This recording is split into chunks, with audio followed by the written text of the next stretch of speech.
A dolorosa história envolvendo Tamar e seus dois irmãos representa uma das histórias mais trágicas de luxúria e vingança relatadas na Bíblia. Essas histórias bíblicas servem como alerta para nós e mostram as consequências das companhias que escolhemos. Tamar, filha do rei Davi, tinha origem nobre e desfrutava de uma vida que parecia garantir segurança e proteção. Porém, ela foi vítima de um crime terrível cometido por seu próprio irmão. Esse ato de violência abalou profundamente toda a estrutura da família real e desencadeou uma sequência de eventos trágicos. Vamos conhecer todos os detalhes desta dramática história da família do rei Davi. A sequência de tragédias na vida da família de Davi teve início após o seu ato de adultério. Davi, o respeitado rei de Israel, renomado por suas habilidades militares, sabedoria e considerado um homem segundo o coração de Deus, demonstrou que até os mais notáveis dos homens cometem erros. Um desses erros foi o pecado envolvendo Batseba, esposa de Urias, um dos soldados mais leais de seu exército. Davi cedeu aos desejos por Batseba, resultando em adultério, e depois planejou a morte de Urias. Após esse pecado, Deus advertiu Davi de que a espada nunca mais se afastaria de sua casa. Acredite, a palavra de Deus nunca falha. A história de Davi é a prova de como as atitudes erradas podem desencadear sérias consequências e afetar todos que estão à sua volta. A história de Tamar está relatada no capítulo 13 de 2 Samuel. Tamar e Amnon eram filhos de Davi, porém de mães diferentes. Amnon apaixonou-se e desejava ardentemente Tamar, sua meia-irmã.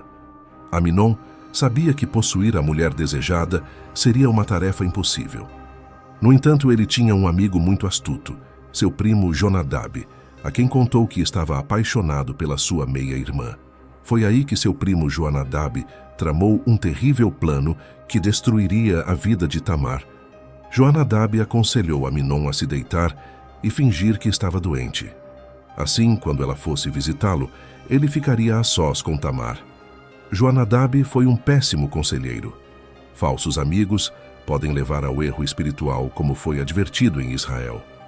Cuidado com pessoas que você acha que são amigos bem-intencionados, mas que dão maus conselhos, como fizeram os amigos de Jó, aumentando seu sofrimento e desagradando a Deus. Não se deixem enganar. As más companhias corrompem os bons costumes. 1 Coríntios 15:33. Quando Davi foi visitar seu filho, Amnon, ele fez um pedido ao seu pai. Por favor, permita que minha irmã Tamar venha e prepare comida para mim, para que eu a veja. Davi concordou e enviou Tamar à casa. Sem saber, o rei havia colaborado para um terrível plano que traria sérias consequências na vida de seus filhos. Ao chegar na casa, Tamar preparou a comida e serviu.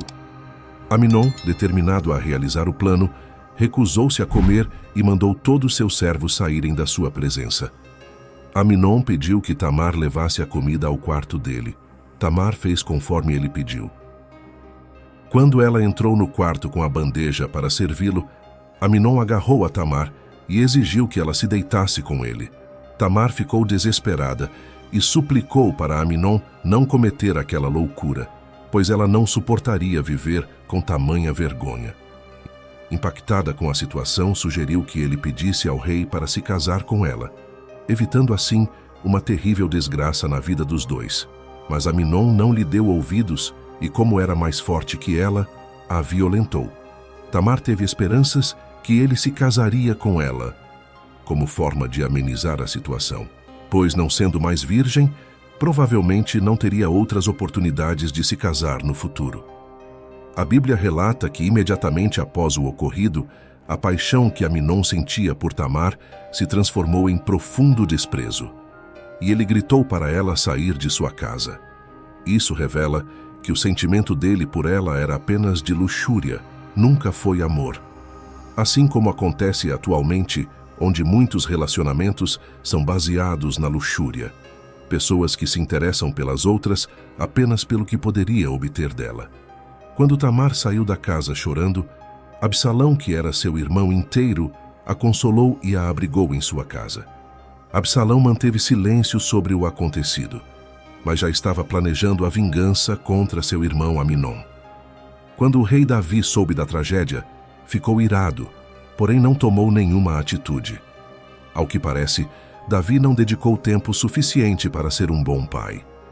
Talvez ele era tolerante em relação aos seus filhos, ou talvez se sentiu incapaz de agir, pensando no pecado de adultério que havia cometido. Davi não tinha autoridade moral para corrigir o filho. Durante 2 anos, Absalão foi alimentando um ódio por seu irmão, pelo que fez a sua irmã. Absalão usou da mesma astúcia que Aminon.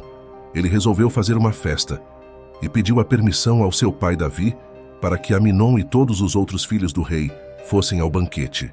Dessa forma, Davi seria indiretamente responsável pelo encontro, assim como foi no encontro de Tamar e Aminon. Durante a festa, Absalão ordenou aos seus homens: ouçam, quando Aminon estiver embriagado de vinho e eu disser, matem Aminon, vocês o matarão. Não tenham medo, eu assumo a responsabilidade. Segundo Samuel capítulo 13, versículo 28. E assim seu plano foi executado, como vingança pelo acontecido com Tamar. Aqui se cumpre a promessa de Deus a Davi. Como julgamento do seu pecado, Deus lhe prometeu: a espada nunca se afastará de sua família, pois você me desprezou e tomou a mulher de Urias para ser sua mulher. Após a vingança, Absalão fugiu para o reino do seu avô materno, onde decidiu viver. Quando soube que seu filho Aminon estava morto, Davi chorou profundamente junto com seus servos. Davi não aplicou a correção em seu filho Aminon quando ele abusou da própria irmã, conforme era feito na época, de acordo com Êxodo 22, versículo 16. Se alguém enganar alguma virgem que não for desposada e se deitar com ela, certamente adotará e tomará por sua mulher. Aminon não assumiu Tamar e nem seu pai Davi ordenou que o fizesse, e isso contribuiu para sua morte. Com a falta de repreensão de Davi, Absalão se sentiu no direito de fazer sua própria correção brutal. Ao longo do tempo, Davi perdoou Absalão e após 3 anos ele volta para Jerusalém. Entretanto, a reconciliação entre Davi e Absalão foi apenas superficial, e a relação entre pai e filho permaneceu tensa. Absalão se rebelou contra seu pai, buscando tomar o trono de Davi. Essa revolta desencadeou uma guerra civil, na qual Absalão foi derrotado, resultando na sua trágica morte durante a batalha.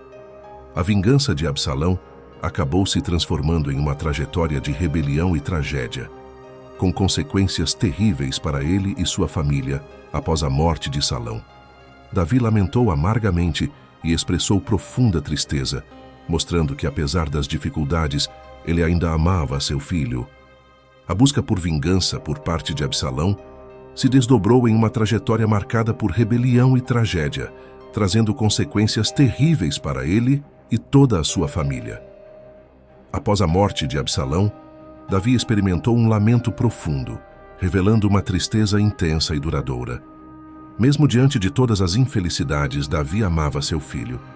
Essa dolorosa situação reflete não apenas as consequências devastadoras das atitudes erradas dos homens dessa família, mas a falta de cuidado com conselhos perversos de pessoas consideradas amigos.